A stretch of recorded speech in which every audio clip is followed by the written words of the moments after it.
you read enough and look at CNBC and some other places and listen to people, and is that the fiscal cliff of this kind of like end of the earth date, which was what, 12/21 or 12, 12, whatever, 12, 12, 12, that in fact the end of the fiscal cliff is not so much a cliff as a slide, that if the Congress goes into the first week of January, the second week of January, into the inauguration, that things won't be terrible.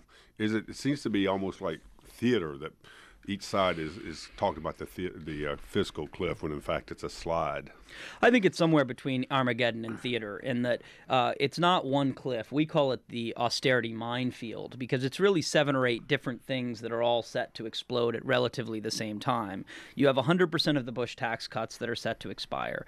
You have 100% of the Obama tax cuts, which people may not realize exist but are actually more significant for much of the working and middle class, including the payroll tax extension. You have the sequester cuts, both defense and non-defense. You also have the alternative minimum tax. You have something called the doc fix, which is a Medicare reimbursement rate, and the tax extenders. All of these are only together really by happenstance that they're expiring at the same time. Oh, and unemployment insurance extension. So each of these are things Congress could choose to do individually. Tax. Yeah, and the payroll tax extension, again, as part of the what I was putting in the Obama tax cut category.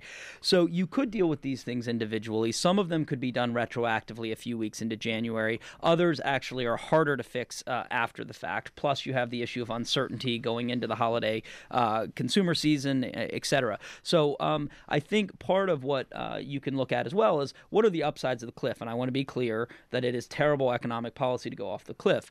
But it does do more to balance the budget than anything the Democrats or the Republicans have put forward. You basically erase back to the Clinton tax code instead of the Bush tax code, which did not generally produce economic growth outside the financial sector.